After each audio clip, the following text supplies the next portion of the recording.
Greetings, urban farmers, gardeners, and healthy food visionaries. Farmer Greg here, and welcome to the 546th episode of the Urban Farm Podcast, where every day we work together to educate and inspire you to become part of your food revolution. Wow, don't we live in interesting times? I have said for years that the most important thing that we can be doing is figuring out how to grow our own food. At Urban Farm U, our goal has been to share knowledge about self-reliance and connecting to our local food systems. Now, these skills are more important than ever. When this all went down a couple of months ago, our team got together and asked the question, what can we do? So we decided to start offering live online gardening and sustainability-related classes to provide a positive, fun, and supportive environment to learn tools that will boost morale and empower you to feel more grounded and secure. We offer them for free each Tuesday and Thursday at 5 p.m. Pacific. Don't worry if you can't make the class live. You can listen to the recordings. Join us at iwanttogarden.com. Today on our podcast, we have someone who is playing with seeds and making history. We're talking with Neal Bringe about creating a new squash variety. Neal is a dedicated listener we invited on the show after learning he has developed a beautiful new variety of squash. Having a PhD in food science and active in his community and church in Elizabeth, Colorado, Neal works with a mind to educate and provide for his family by creating gardens for produce and butterflies.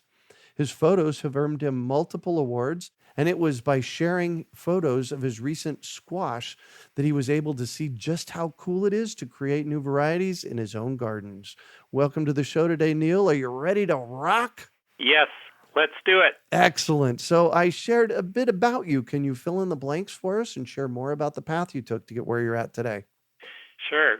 Growing up, I loved to explore fields and woods and streams and gardens. And I married Lyda, who had a common interest in the outdoors. And we shared our enthusiasm with our children in the yard and on vacations. And this was in Missouri, and they had an annual native plant conference there that was real insightful to me. And soon we had over 50 different varieties of native plants on our half-acre property. Wow. In this way, for example, we ate pawpaws and hazelnuts while providing food for the caterpillars of the zebra swallowtail butterfly and the polyphemus moth. It was a beautiful and rich environment for our children and guests to enjoy. Now we live in the high plains of Colorado, and we have several acres to enrich with native plants and fruit and vegetable gardens. It's more of a botanical nature sanctuary than a farm, and the land is managed like that. I save the seeds, and we let the plants spread seeds on their own, and I'm always amazed what I see every year. Oh my gosh, no kidding. Do these native plants include, are you counting the weeds as well? I spent a lot of time the first years digging out thistles and mullein and other noxious weeds on the property, which previously had cows and horses. And then there were so many wildflowers that were just dormant, and each year they multiply and become more and more spectacular. I discover a new plant every year, almost every day. I'll bet. And the reason I asked the question about the weeds is I've recently been hearing and seeing some research that's showing that our weeds are more nutritious than the grocery store food that we're buying in some cases. I did eat dandelions this last spring. They were absolutely the most productive thing in my garden early on, besides asparagus. Oh, well, nice on the asparagus. Oh, yeah. The first time I ever did it, they were just at the right stage before the flowers came up, that they were really tender, including the roots, and abundant supply of food. Well, definitely abundant supply of food. Right now we had a wet winter here, and so we've got all kinds of globe mallow growing everywhere, which is high in beta carotene, and it tastes green, but in a pinch we could eat it. You are in the high plains of Colorado, 6,800 feet. So you get snow into probably May? That's right. And the temperatures dipped to 19 degrees for a couple days. Wow. In mid-May, right when the fruit trees are blossoming. And what do you do with that? Well, I tried various things unsuccessfully. Last time I tried to put a mini greenhouse over the trees, but the wind is so fierce during the storms that it really wasn't very successful. And then to top it off, the next month also has a challenge. We had 2 hailstorms, once that was like sandblasting, and the second one that was denting holes and everything, causing $40,000 damage in our home. Wow. So our growing season is really July, August, and September, and we had freezing temperatures really dipped on like October 9th. So we really don't have October, except occasionally we'll have a year where it doesn't get that cold, and we'll harvest produce in November. So it varies a lot from year to year.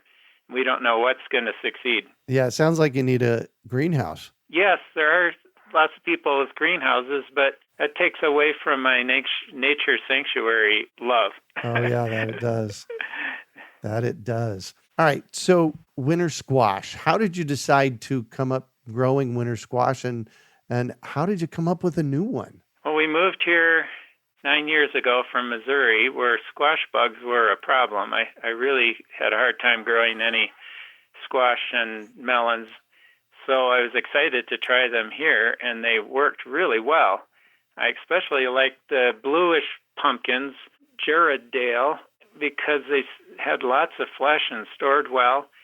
And I learned that that's a cross between a Cinderella squash and a Blue Hubbard. And so that's kind of neat. An organic farmer gave me a mix of exotic seeds, and one was a yellow pumpkin with green stripes.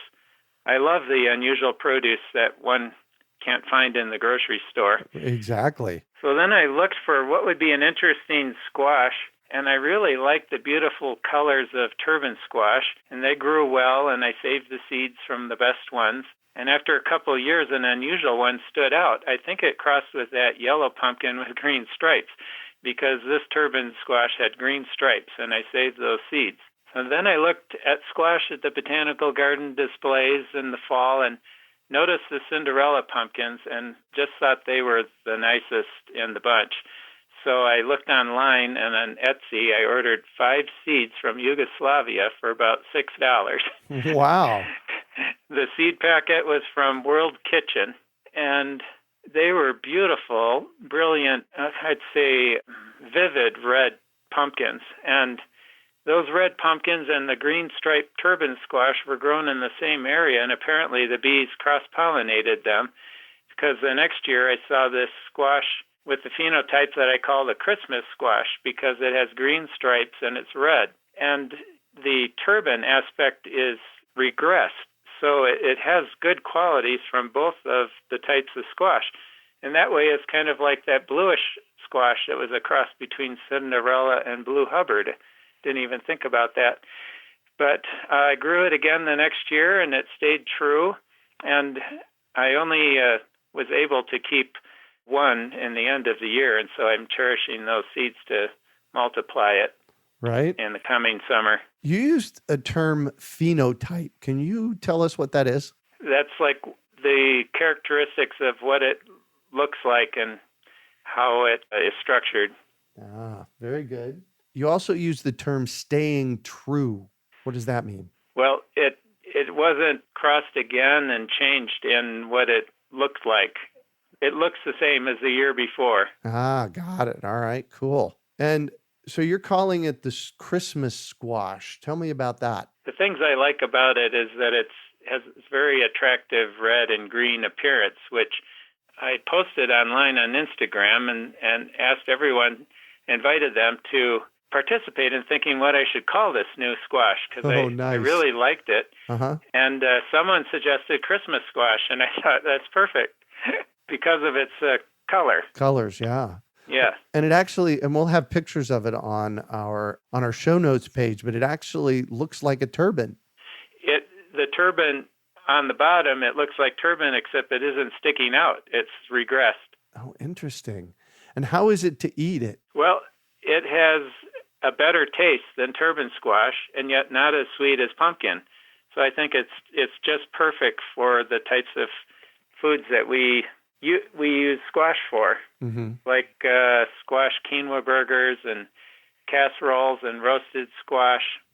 Those are the main ways we eat winter squash. Yeah. And what are your thoughts on the future of this Christmas squash? Well, that's how I came in touch with you, because I was praying in January, how could I get more involved in the community here? And then I get a phone call from something I signed up for in the fall, the Elbert County Ag Alliance. And they gave me a call just seeing, what they could do for me. And I said, well, actually, I'd like to do something for the community. And they said, well, we suggest that you do some blog posts and write some articles and participate in these various things we have coming up. And so then I made this blog post about this new squash and said, what do you guys think I should do with this? One person is a regular listener of your program, and she said, please contact Greg Peterson. He will give you a wealth of information. Oh, nice. And once you know it, the next week you had the seed saving webinar. Yes. Yep. And that's how we got connected. Excellent.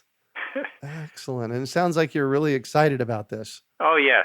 Nice. And so what other plants are you playing with and are you excited about? Well, I have a reddish purple carrot with dark orange inside that really likes growing here. I think I originally got the seed 4 years ago from Urban Farmer Seed Company, of all names, and it might have been the dragon carrot or a purple carrot, but it looks more like the dragon carrot when I see it online. Well, I didn't really plan to save seeds, but I accidentally left some in the ground, and they produced seeds the next year, and then I decided to spread those around instead of buying more. And I've been doing that now for 4 years, and there's just an abundance of seeds and carrots.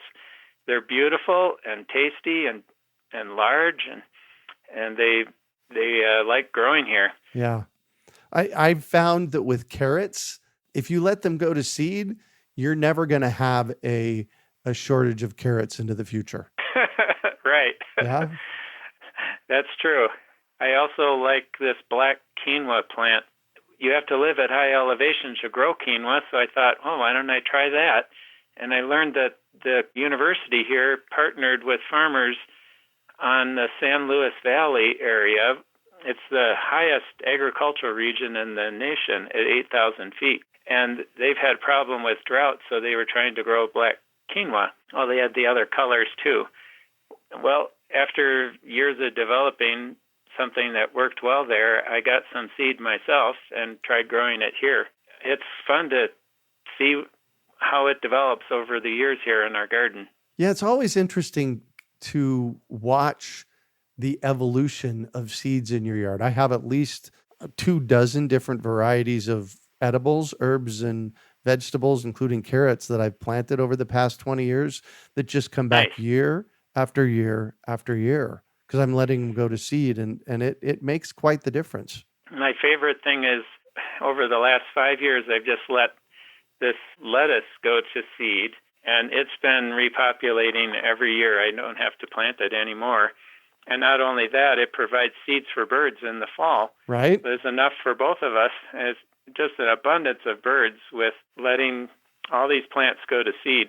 Yeah. So it's really important to do a forest garden concept at your house where you just plant things and let them go to seed every year. And I don't even bother saving the seeds in a lot of cases. I just throw the seeds out and, right from the plant that they ripened on. That's the case with the lettuce. I don't collect them at all. Yeah. And the birds don't eat all of them. Somehow it's just enough to come up every year. Nice. So why do you encourage people to plant gardens and manage their meadows? Well, the land just comes alive. It's a way of taking stewardship of the land. It's alive with butterflies and native bees and wildflowers and grasses and birds and frogs and snakes. It seems like I notice something new every day, and some wildflowers grow well in the vegetable garden, and I let them grow in patches, and they provide blossoms for bees and butterflies, while attracting birds in the fall. And it's like a wonderland, a nature sanctuary, and it's just delightful to go out there. And I'd like more people to experience that, especially with their children. Mm-hmm. Yeah, I found that when kids grow something, they'll eat it no matter what it is. When I've had a family with a number of kids come into the garden and let them pick the onions and squash and see all the flowers and butterflies and everything, those kids are just so excited. You just can't imagine not giving them the opportunity to see it. Yeah, nice. And you're a photographer. You've earned some awards. Tell me about that. I just delight in the plants and flowers and this whole experience so much that I want to share it with others, and just have a real desire and an eye for taking pictures. And also learning about the wildflowers. We went to the Crested Butte Wildflower Festival in Colorado and participated and provided pictures for their photo competition. And I've been able to help them in their marketing with my photographs, so we're welcome there every year. And so that encouraged me also then to put some books together with my pictures. Wow. And can people get those books? Yes, at my website, creationspeech.com, there's a link to the books. Excellent. On butterflies, on gardens, and on animals. Nice. So I'm going to shift on you, and I'd like for you to talk about a time you failed, how you overcame that failure, and what you learned from it. Well, when we first moved to our property in Colorado, I mowed much of our property up in the front. We have about 10 acres. And I only skipped patches of Indian paintbrush and a few other flowers. I learned that this practice enabled various weeds to grow, and it was hard to manage. In contrast, I was impressed with the meadows in the wilderness. It's just absolutely beautiful without the problems that I was experiencing. So I decided to just mow around the edges and let the native grasses grow, protect the soil, and allow other life to emerge. Wow, what a result. One of my most favorite and unique wildflowers came up in this area that I had been mowing for several years. Uh-huh. It's a unique colored white penstemon. The buds start out green and dark red and then turn light purple as they bloom. And I can't find anything like it online, and it came up where I would have never seen it if I didn't let it grow. And this change also may have contributed to me seeing 9 different species of little blue butterflies on our property. Oh, wow. So the life just really emerged from something that was difficult to manage before. So your failure was that you were mowing it, and yes. Yeah, wow. And breaking my back, pulling dandelions and all sorts of weeds. Right? Yeah. Wow. And your biggest success? My biggest success was to help my children and others to see the reality of God by creating gardens on our properties. God's wondrous works speak of his greatness. Yeah, no kidding. No kidding. And what drives you? Well, I saw this film called Behold Your God by John Schneider, and that film helped me to see that the core issue today is a low view of God. So I feel called to share my enthusiasm for God's creation, to proclaim his greatness, and see his son, Jesus, as the solution. So I use my gifts, planting gardens and managing our meadows and hiking in the wilderness and meditating on the things God shows me, and seek connections with the wisdom in his word, the Bible. And I call these discoveries creation speech, testimonies of wisdom. And that's what I illustrate in my books. Nice. And if you could recommend one book for our listeners, what would it be and why? I'd recommend the book that I came across in 21 years ago that was very inspiring. It's called The Art of God, The Heavens and the Earth by Rick, R-I-C, Ergenbright, E-R-G-E-N-B-R-I-G-H-T. It's still available on Amazon, I believe. Uh-huh. It's a large tabletop book with exceptional photographs. His father was a photographer that traveled the world, and he went with them and collected all of these pictures. And then his daughter inspired him as to how he could use these pictures in this book to share the artistry of God in creation. one certainly gets the message that the whole earth is full of God's glory as it's illuminated by God's written word in this book. Wow. Well, and when you look at your photography, I've got some pictures in front of me right now. They're spectacular. And you have to wonder what universal energy, what created them. Yeah. His book inspired me to do similar work at the level of, instead of scenery, but of butterflies and garden plants, and I really enjoy doing that. It's clear that it takes an infinite and wise God to be able to create all of these things that are interconnected and need each other to survive. Yeah. It's just mind-boggling to think of all of that and all the connections and the beauty of it. The more of it we make, the more glory he gets. Yeah.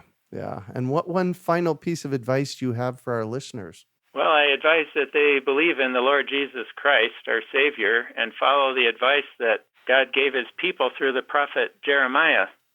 It includes gardens and community. Here's the advice.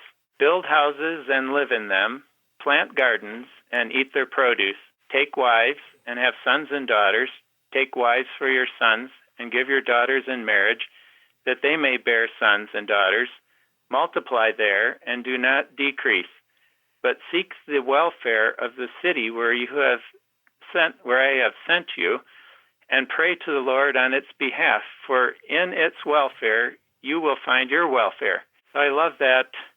It tells us to plant gardens and eat their produce, and to participate in the community and bless it, and we'll be blessed as we do that. Yeah. So that's what I love to do and advise others.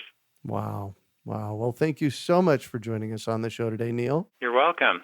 How can our listeners find you and find out more information about these great seeds in your photographs? Please see my website, creationspeech.com, no space, and there's a contact tab, and it has links to Instagram, Facebook, and Pinterest sites with the same name. Excellent. You can also find show notes from today's podcast at urbanfarm.org/Christmas squash. Wow, don't we live in interesting times?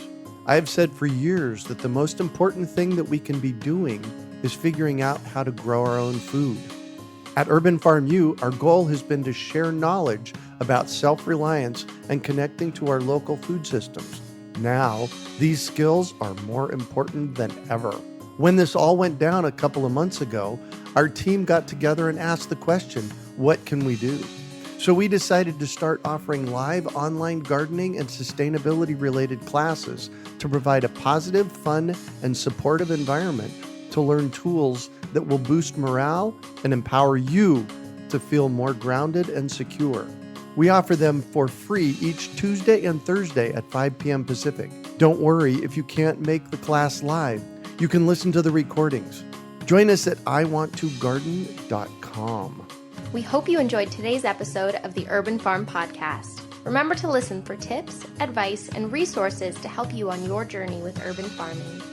You can find us on the web at urbanfarm.org or send us an email to podcast@urbanfarm.org. In the words of Vincent van Gogh, great things are done by a series of small things brought together. Be encouraged that with each lesson learned and skill developed, you are one step closer in the direction of your dreams.